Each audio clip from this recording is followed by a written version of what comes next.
성도의 영광이 되는 소명이라는 제목을 가지고 사도행전 9장 26절에서 31절까지 본문으로 나눠보도록 하겠습니다. 26절에 사울이 예루살렘에 가서 제자들을 사귀고자 하나 라고 이렇게 기록되어 있어요.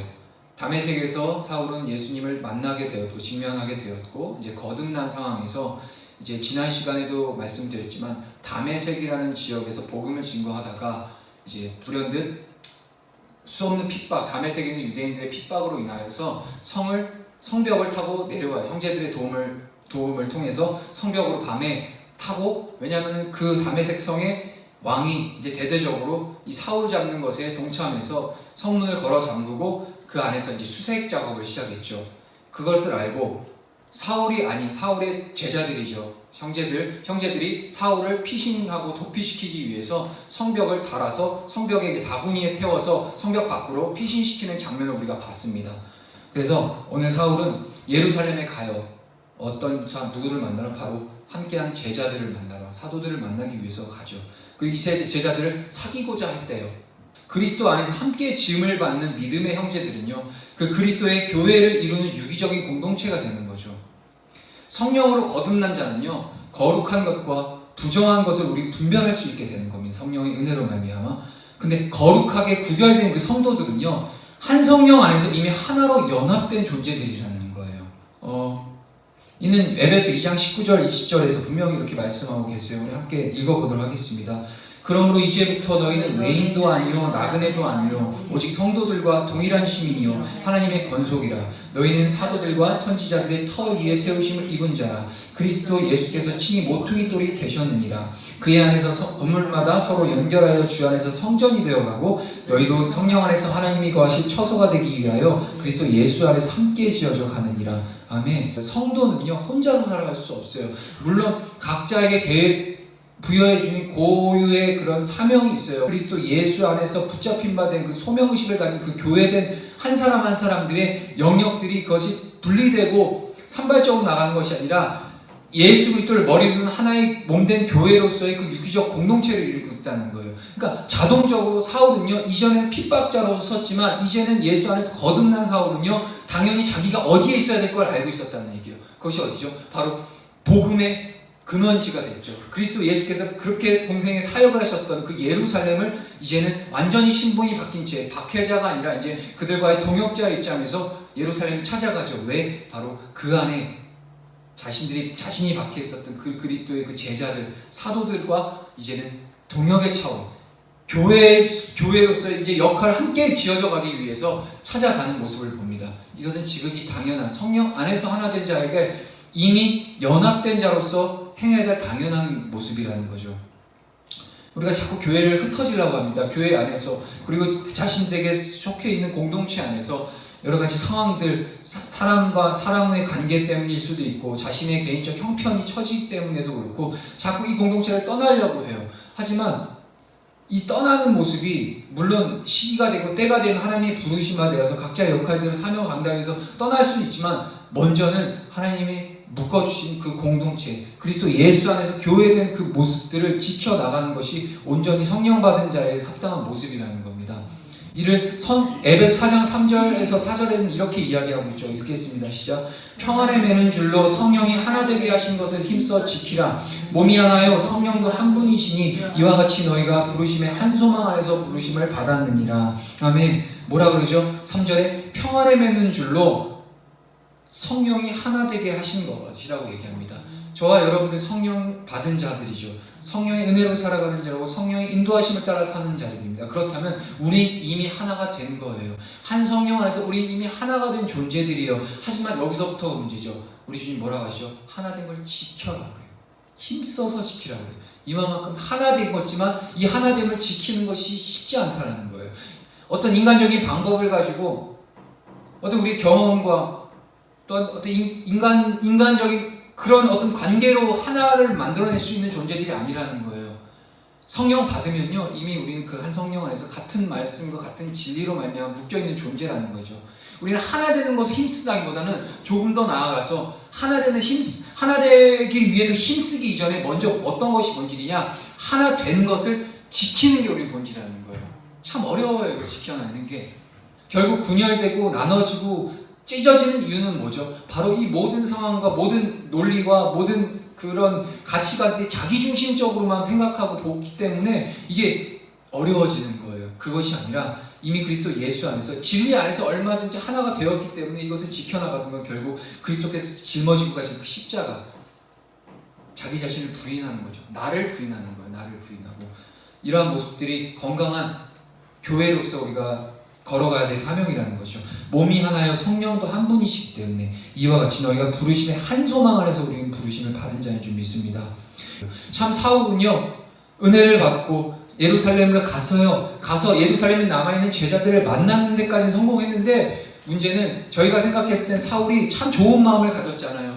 당연히 성령 안에서 인도함을 받고 갔는데, 그러면 우리가 기대하는 바는 기다렸다는 듯이 예루살렘에 남은 그 사도들이 너무 기뻐 환영하고 그를 사랑으로 품어줘야 되잖아요. 우리 교회들 그런 거 잘하잖아요.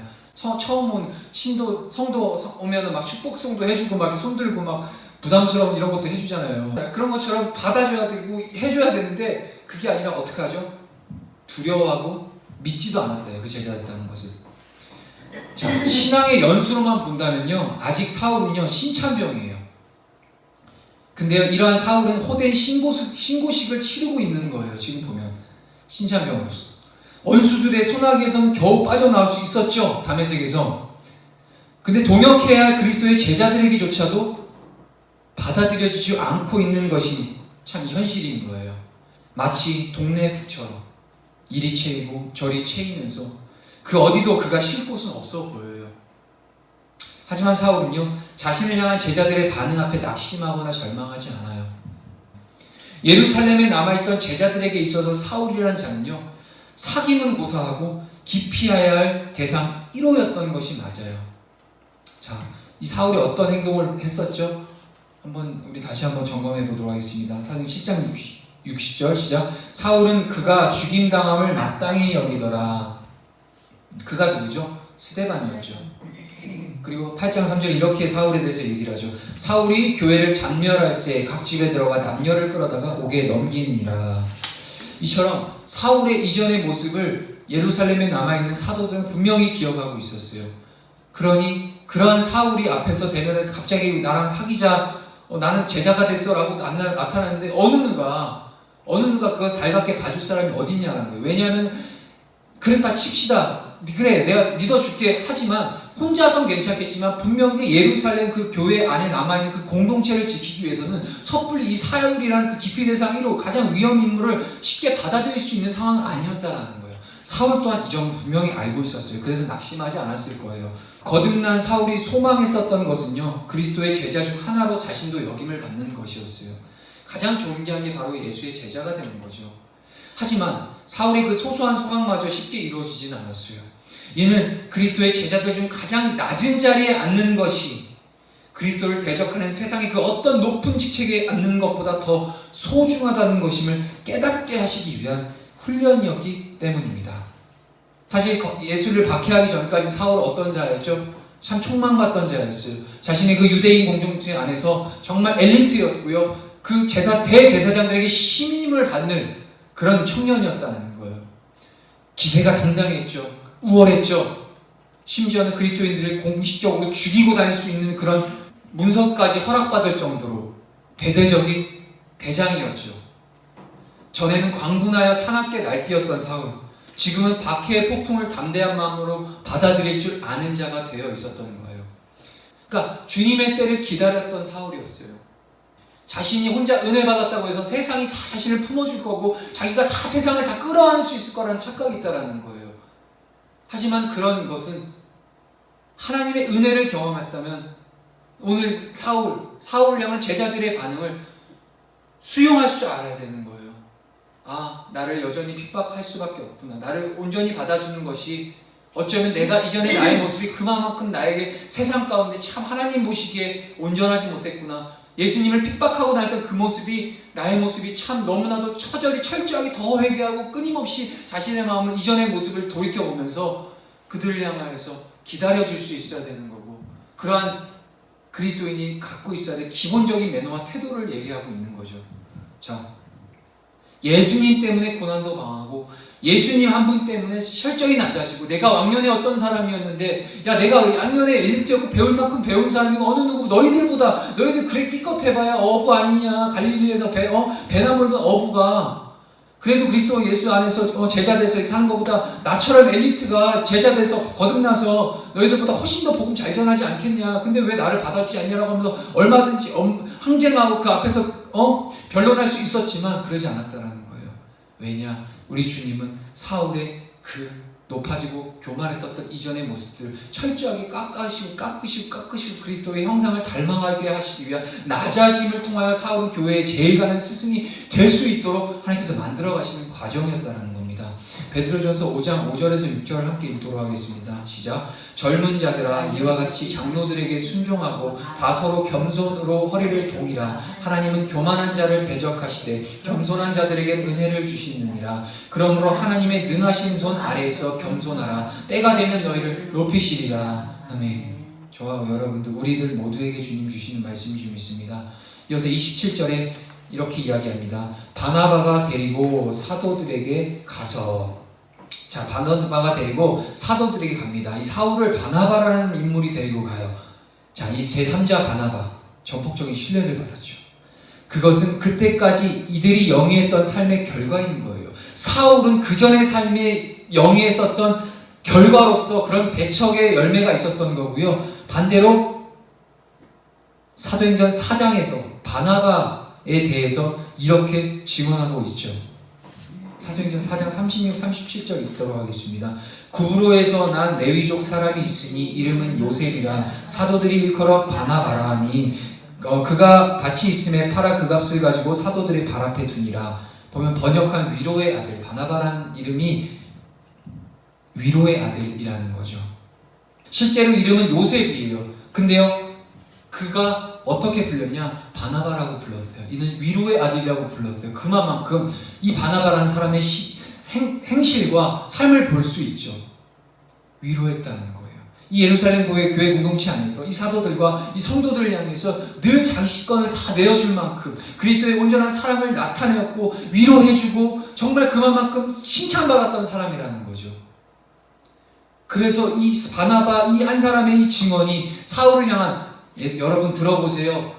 여러분들 지금 충분히 당신들이 오해할 수 있지만 제가 알아요. 이 사울이라는 사람은요 다메섹에서 예수님을 영접했고요 분명히 완전히 변해서 이제는 나아가서 곳곳에서 예수 그리스도의 이름을 증언하는 저와 여러분들과 같은 증인자로 살아가고 있습니다 라는 이 바나바의 이 사울 향한 대변과 증언이 엄청난 말의 힘과 능력의 파워가 힘이 실렸다는 거예요. 여기서 우리가 뭘 볼 수 있죠? 그리스도인들의 삶을 볼 수 있겠죠. 여전히 우리는 예수 복음을 증거합니다. 생명의 복음을 전해요.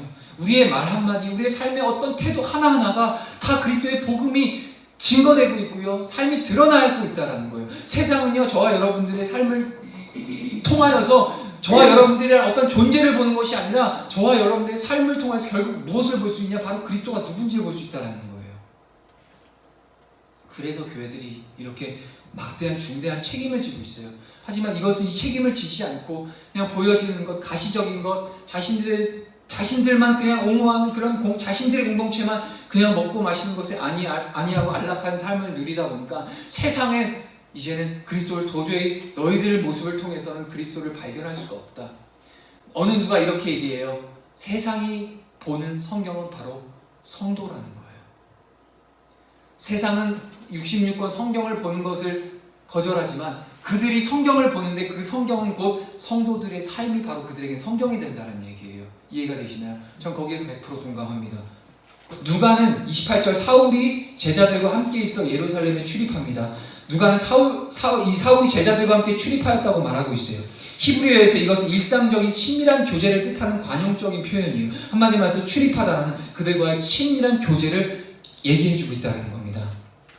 자, 사울과 달리 바나바는요 일찍부터 교회의 본이 되는 그리스도인이었죠. 물질에 초연했던 그의 본명이 요셉이었음에도 불구하고 위로의 아들이라는 의미의 바나바라고 불렸던 것을 볼 수 있죠. 참 한 인간의 말이 짓는 무게는요 그의 삶과 직결되어 있습니다. 진실된 삶을 사는 사람의 말이 가볍게 다루어질 수가 없죠. 평소에 진실된 삶으로서 자기 말에 대한 타인의 신뢰를 받고 있던 바나바는 예루살렘의 제자들과 더불어 주님께서 주시는 새로운 미래와 희망의 실체를 세상 가운데 드러내고 증명해 보이고 있었던 거예요. 반면에 사울은 그의 그릇된 과거만을 기억하는 사람들 앞에서 자신의 말에 대한 신뢰를 완전히 상실한 상태였어요.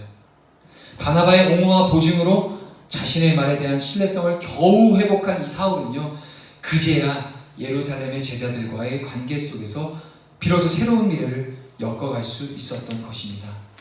자, 본문 이후에 세월이 흘러갈수록 사울의 말의 무게가 점점점 더해지죠. 우리는 이 사도행전을 보면 알 수 있어요. 그리스도인들은 점점 더 사울의 말을 신뢰하게 되었고요. 시간의 흐름에 따라 그 신뢰의 도는 더 깊어졌습니다. 그 깊이가 어느 정도였는가 하면요, 주님께서도 이 사울을 전폭적으로 신뢰하셔서 그의 말과 글이 성경이 되게 하신 것처럼 말이죠. 오늘 이 본문에서는 이 사울의 말이 신빙성이 없고 배척당할 수, 이전의 과거의 자신의 삶에 대한 철저한 그런 모습들 때문에 자신들이 사울은 그런 태도, 그런 모습으로서 배척을 받고 있지만 사울은 거기서 자신의 혈기를 부리지 않았어요. 철저히 자신의 낮아짐을 인정하고 그리스도의 그 순리를 따르고 기다렸고, 점점 더 바나바처럼 삶을 조금씩 그리스도인의 삶으로서 변화시켜 나가는 모습을 볼 수 있어요. 그렇기 때문에 하나님 또한 그 사울의 그 겸손을 보시고 성경을 기록할 만큼의 그런 엄청난 하나님의 제자로서 쓰임받는 모습을 우리는 볼 수 있다는 겁니다. 마태복음 12장 35절 37절에서 우리 주님은 이렇게 말씀하십니다. 함께 읽도록 하겠습니다. 선한 사람은 그 쌓은 선에서 선한 것을 내고 악한 사람은 그 쌓은 악에서 악한 것을 내느니라. 내가 너희에게 이르노니 사람이 무슨 무익한 말을 하든지 심판날에 이에 대하여 신문을 받으리니 내 말로 의롭다함을 받고 내 말로 정죄함을 받으리라. 아멘. 자, 예루살렘에서도요, 사울을 죽이기 위해 힘쓰는 사람들이 있었어요. 여기서요, 힘쓰다라고 하는 원어는요, 에피케이레오라는 원어인데요, 이는요 미완료형이에요. 그러니까 완료가 아니라 미완료형으로 기록되어 있어요. 즉 이는 뭘 얘기하나, 사울을 죽이려고 한 번 시도했다가 그만둔 것이 아니라 미완료, 계속해서 집요하게 이 사울을 죽이려고 했다는 것을 의미한다는 거예요. 예루살렘의 유대인들이 사울을 죽이려는 목적이 무엇이었나요? 바로 29절 앞에 있죠. 다름 아닌 사울이 예루살렘을 출입하면서 주 예수의 이름으로 담대히 말했기 때문에 끊임없이 사울을 핍박하고 죽이려는 시도를 예루살렘에 있는 유대인들이 했다는 얘기입니다. 사울을 죽이고자 했던 예루살렘에 있는 유대인들은요, 어떤 사람이었냐고 여기서 이야기하는 바로 헬라파 유대인이었다고 합니다. 저희는요, 헬라파 유대인들을 기억하고 있을 거예요. 사도행전 6장에서 어떤 사건이 있었죠? 7집사를 선출했죠. 이 7집사들 역시도 모두 그 7명 역시도 다 당시엔 소수였던, 히브리 정통 유대인들에 비해서 극소수였던 헬라파 유대인들이 다 7집사로 선발이 되었었죠. 우리 그 사건을 기억하고 있어요. 이 헬라파 유대인들은요, 이방 땅에서 태어나서 이방인들 틈에서 이방 언어를 모국어로 사용하면서 살던 사람이기 때문에 자신과는 다른 사람과 더불어 사는 것에 상대적으로 이 히브리파 유대인들보다는 익숙한 사람들이었다는 거예요.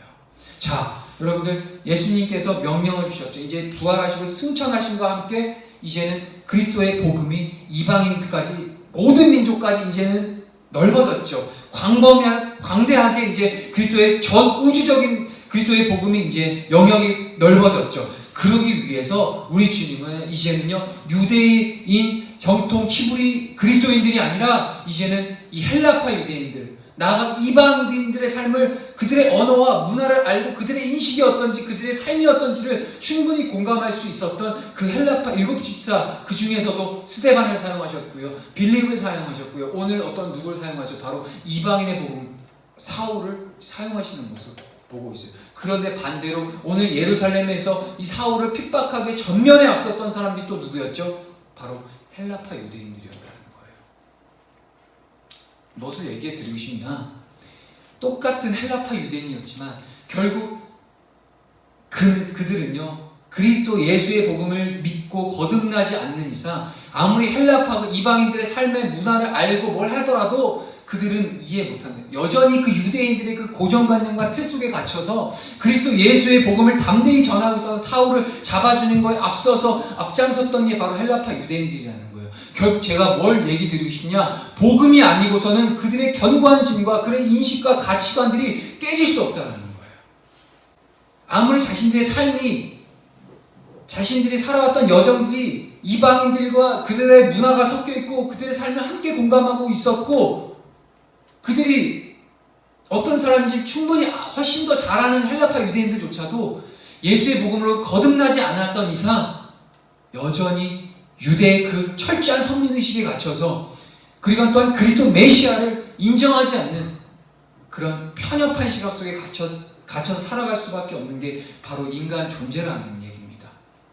사탄의 입장에서, 사탄마귀의 입장에서 이제 이 복음이 유대인들의 그 편협한 그 정신세계 속에서 갇혀 있어봐야 이 복음이 영향력이 없어요. 왜냐, 이 사도들조차도 예루살렘 떠나지 않잖아요. 그냥 자신들만 여전히 구원 속에, 구원의 그 섭리까지 구원의 방법만 바뀐 거예요. 이전에 제사 드리고 그런 유대 전통에 따라다가 이제는 그리스도 믿고 예수 믿고 이제 예수를 믿는 믿음. 근데 이방이 아니라 여전히 우리 예루살렘 안에서만 이러는 편협함. 사탄마귀 입장에서는 내버려둬도 결국에 복음이 승리할 수가 없어요. 이대로 가다가는. 근데 어느 날 갑자기 하나님의 그 섭리가 일곱 집사 그 헬라파 유대인들에게 성령이 임하면서 그들을 세우면서 빌립을 세우시고 스데반을 세우시고 더 나아가 사울이 이제는 이방인을 가서 이제 막 복을 막 전하니까 사탄마귀 입장에서는 이거는 이제 큰일 난 거예요. 그러니까 어떤 수단과 방법을 가리지 않고 이제 사울을 죽이는 거에 이제 힘써서 이제 작동을 시키는 그런 의지를 작동시키는 사탄마귀의 이제 간교한 계략을 다시 한번 보게 됩니다. 열방을 향한 하나님의 열심은요, 스데반을 비롯해서 빌립 그리고 사울을 부르셔서 제자를 삼으신 거죠. 이방인을 향해 집중적으로 구원의 복음을 전하던 이 사울은 사탄마귀에게 있어서 눈에 가시와도 같은 존재였다는 겁니다. 30절에 형제들이 알고 가이사랴로 데리고 내려가서 다소로 보내니라. 형제들이요, 역시 사울을 데리고 이제 이 핍박을 예루살렘에 있는 헬라파 유대인들의 핍박이 너무 극심하다 보니까 이 또한 이 사울의 형제들이 가만히 있을 수가 없었죠. 사울이 너무 핍박을 당하니까 이대로 두면 안 되겠다 해서 그를 가이사랴를 지나 이제 다소로 피신을 시키죠. 다소가 어떤 지역이었죠? 바로 사울의 고향입니다. 고향. 길리기아 다소 출신. 자, 예루살렘의 유대인들의 핍박을 피하기 위해서 사울의 형제들은 사울을 다소로 피신시키게 됩니다. 형제들은 사울을 혼자 다소로 보낸 것이 아니었어요. 사울이 자신의 고향 다소에서 다소로 안전하게 도착할 수 있도록 그 피난길에 형제들도 동행해 주었다라는 겁니다. 쉬운 일이었을까요?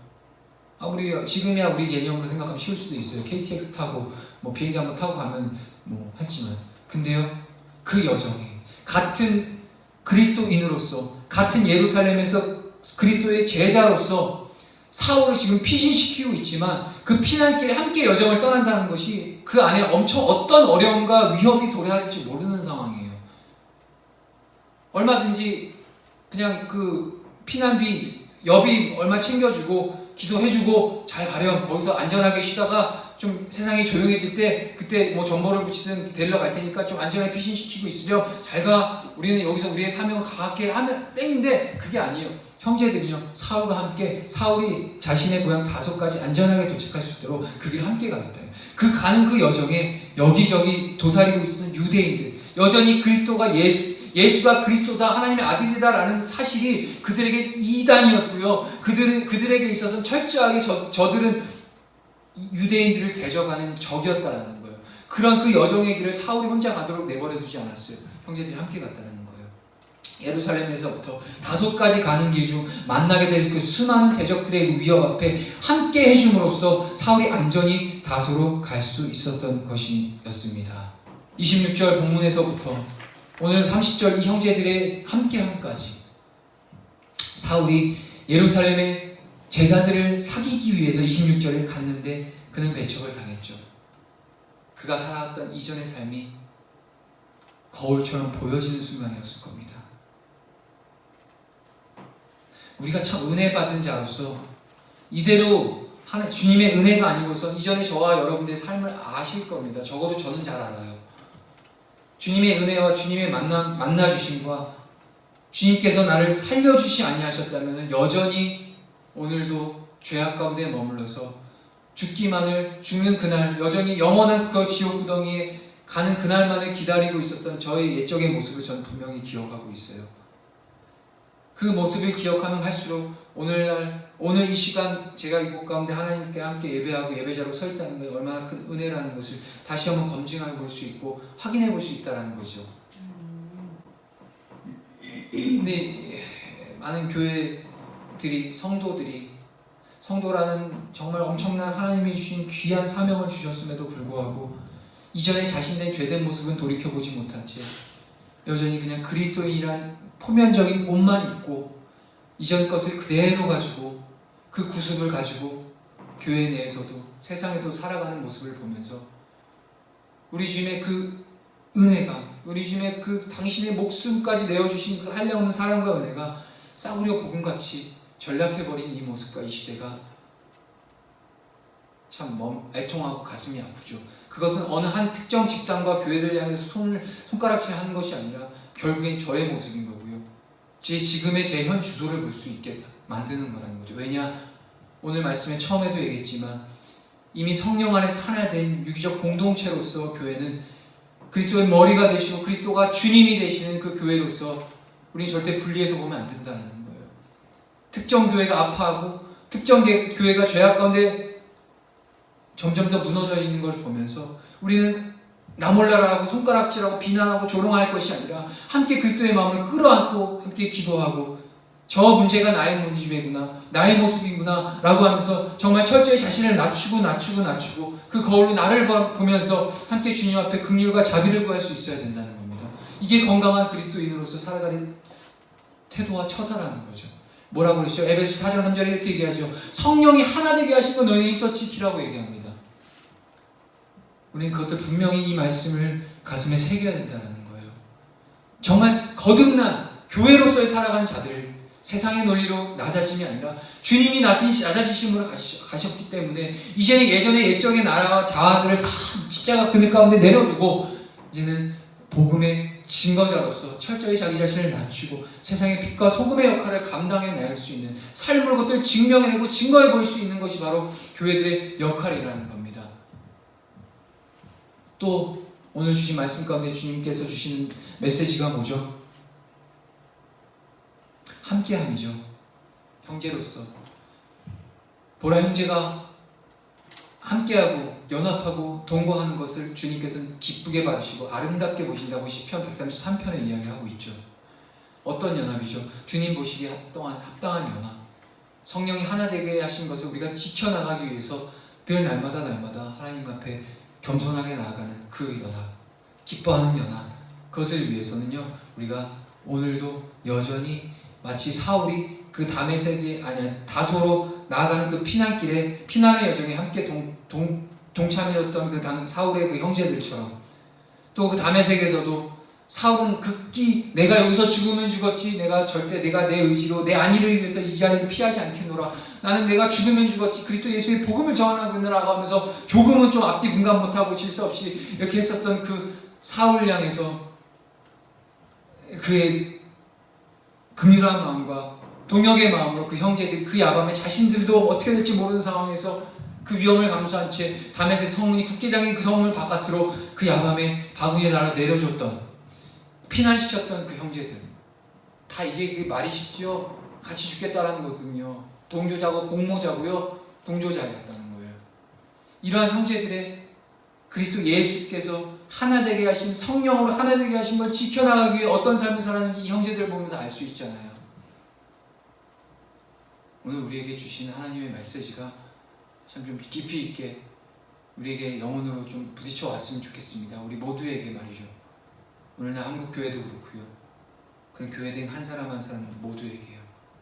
정말 참된 그리스도 안에서 참된 형제가 무엇인지, 그리고 복음 앞에 철저히 깨지고 부딪히고 예수를 직면했을 때 나아가는 모습이 어떤 것인지 이 사울을 통해서도 볼 수 있고요.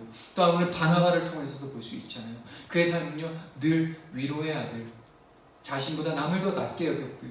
자신의 삶보다 그리스도께서 모든 인류를 위해서 지고까지 그 십자가의 길을 알고 있기 때문에 바나바는요 겸손히 자신의 모든 것을 다하여서 그 당대에 어렵고 힘들고 연약했었던 그 믿음의 지체들을 세워나가게 자신의 삶을 다 바쳤던 그 바나바 한 사람의 그 삶의 그 여정이 한마디가 결정적일 때 그들에게는 열매로 나타났다는 거예요. 사울이라는 이 위대한 성경을 정말 신약 성경의 절반 이상을 기록했던 사울의 그 위대한 그 여정의 가장 핵심이 될 수 있었던 바로 이 바나바의 이 한마디 증언이 지금의 사울을 만들었다는 겁니다.